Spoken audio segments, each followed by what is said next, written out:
Recently, a decision was made to focus the resources of one district operations team exclusively on auto theft. This team will continue to work closely with members of the auto theft resource team, as well as the prolific offender engagement team, to investigate auto thefts in the city and target known prolific auto theft offenders. The other 4 district operations teams will continue to focus on all emerging trends and will still be involved with investigating auto thefts as they were before. By formalizing this connection, the service will have a more coordinated approach to dealing with auto thefts in both an operational and investigation capacity. This collaborative approach is expected to have a substantial impact on stolen vehicles and related crimes, as was the result when the break and enter teams were centralized. So, Sergeant, maybe you should talk about the fact that one of the 5 teams is going to be focusing solely on auto thefts. I mean, how rare is that? I mean, auto thefts have been a big issue for the last number of years, but to have one team just completely focused on it, is this a pretty unprecedented move? I mean, how big is that? I think the important thing to consider is the number of stolen vehicles that are stolen each day in Calgary. As recently as the second quarter of 2017, there are on average 19 vehicles stolen per day. So with those numbers, it's prudent that we respond to it, and by focusing an operational team that's aligned with an investigative team, we'll have greater success at decreasing those numbers. But is it rare for one of those teams to focus exclusively on one particular crime? I don't think it would be a rare decision for the police service to make, to realign resources. We're not adding numbers, we're not increasing the number of officers or pulling people. We're taking people that were already assigned to investigate property-related crime and focusing their attentions on stolen autos. How many members currently on this DOT team, and then now at this point, how many officers have you got now dedicated at this point after this towards auto theft? 13 total. 13 total. How many on this DOT team? Half a dozen? Or? There's 7. What, 7 on this? They're not out of, you're saying these are centralized? I thought each one came out of a certain district. Is this out of a specific district, this team? So there were 5 DOT teams that were located working out of a district, but were centralized with a command structure. So they're, I don't know how to explain. So maybe ask your question again. Okay, that's let me ask you this. Why now? Like, what's the timing on this? I mean, auto theft, obviously, we saw a big problem with this in like 2008, 2009. We saw the heat teams. Then it seemed like it kind of subsided the issue, and now we've seen since 2015 that this is really becoming a big issue. The fact that you're trying this strategy now, what's the timing on this? Why now? I think just the significant increase in stolen vehicles numbers, and then also the associated crime that goes with those stolen vehicles. So it's not just about a vehicle that's stolen, it's about the acquisitive crime, it's about the frauds and the break and enters, both commercial and residential, that these vehicles are being used for. And so it's the response of the service to align the resources so that we can have a more dramatic effect on the numbers.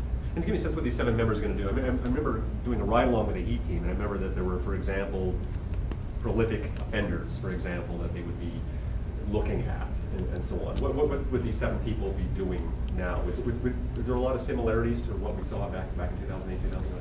I think going forward in the future, what we're looking at is not focusing on the actual stolen vehicle as a way to begin an investigation, and instead what we would like to focus on and are moving towards focusing on is the prolific offenders, the offenders that are causing the most numbers and having the most impact on crime in the city by using stolen vehicles. If we focus on those prolific offenders and utilize not just the one DOT team that's being assigned, but the other surveillance resources and other assets that we can actually not only investigate but then put into operations to arrest these offenders, and then coordinate with our prolific offender engagement team to have the effect within the courts that we're hoping to have, we're going to have a better impact on it. So it's not just about those 7 members. But by the way, does this indicate that there's actually a small number of people that are behind a heck of a lot of thefts in this city? I don't know if I'd suggest that it's a small number of people. There's certainly offenders that we have identified that are the most prolific. Within those most prolific offenders, we obviously will focus on the ones that cause the most risk to the public in the ways that they're driving and the behaviors that they're exhibiting with the vehicles and what their motivation is, and then the collateral crime around it. And so although it's not a small number, it's a number that we're focused on that we think we can have the most impact on if we focus on those prolific offenders. And since 2015, why do you think, I mean, there's been a lot of high tech since 2008, 2009 in terms of anti-theft devices on vehicles. 2015, we've seen a spike in this, not just here, I mean, across the province. Why is it, do you think, that we're seeing this? Why is this becoming such a big problem? I can't speak to the spike in numbers from that specific date.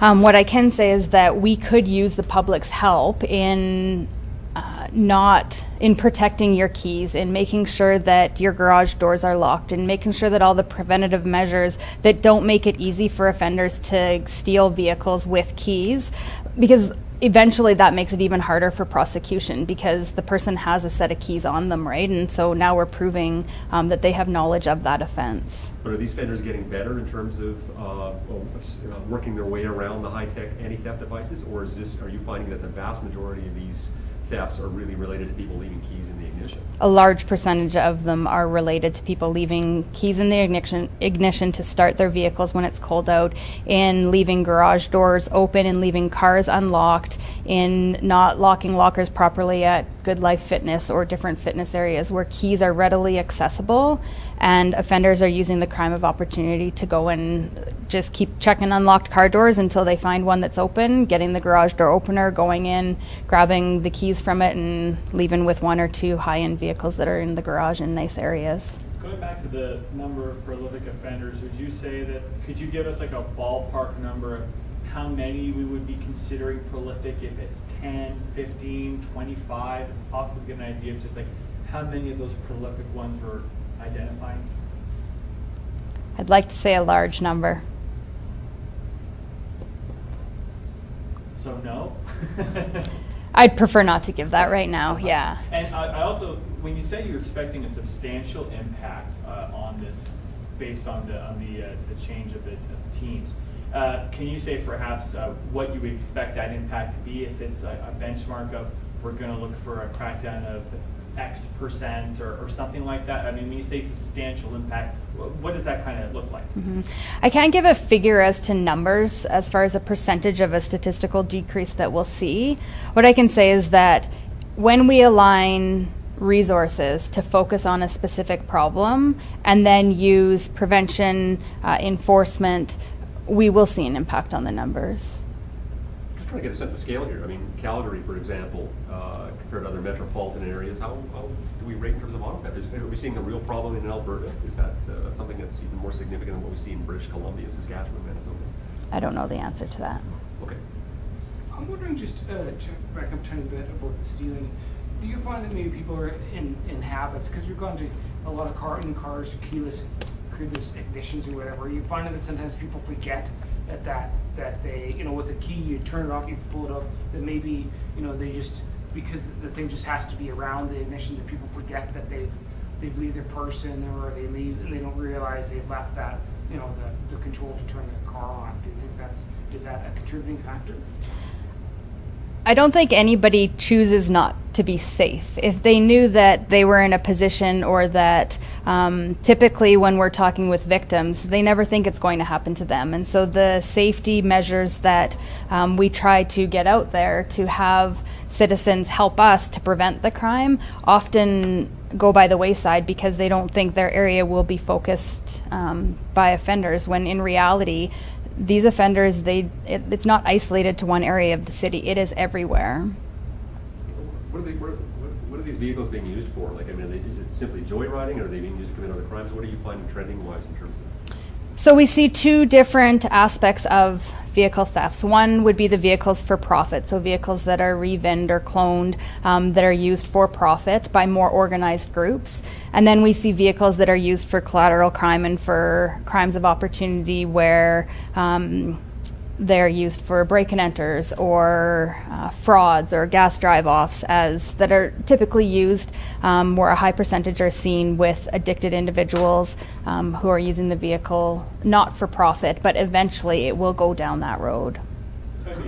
Cars for profit, are they usually high-end cars or just any kind of vehicle? Does it matter? Is there a specific kind they're going after? There is no specific kind that they're going after. Yeah. Anything that will be for high profit. You're dealing with a lot of high-tech skills with a lot of these thieves, or?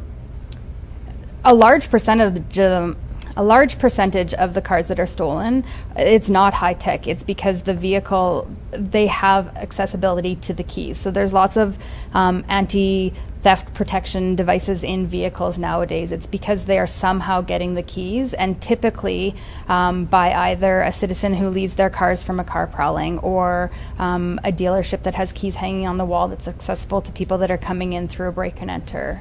So if we could protect the keys, we would see a huge decrease in the number of stolen vehicles. Sorry, this might be a stupid and obvious question, but we talk so much about the prolific offenders and how auto thefts are related to other organized crime, drugs. I mean, we've done that story a lot.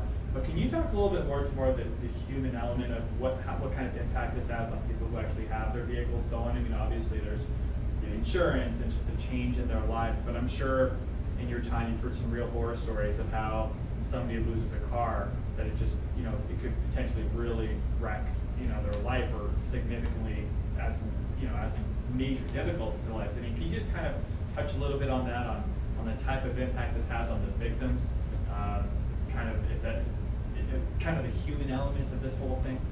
Well, when a victim's car gets stolen, it has not only a day-to-day impact of them having to make other arrangements to meet their family's needs or whatever their requirements are for work or childcare. It also has a cost factor. It has a factor across the insurance. So there's a significant impact every day when 19 vehicles are stolen from a number of citizens in Calgary. Are you seeing any increase in high-risk vehicle thefts, like carjacking? The area that the auto theft resource team and the .10s, the focus is not on the carjacking or the robberies. Those are investigated by our general investigation section or divvied up. So I don't have an answer on whether there's an increase in them. What I can say is that we are seeing an increase in the way that vehicles are being driven and the way offenders are fleeing from police when we're trying to make arrests. Any other questions? Yeah, what, finally, just your final message to people then. I mean, you're saying that obviously they're getting access to a lot of keys and stuff like this. What are you doing to try to address this with the public and people are making it easier for the thief?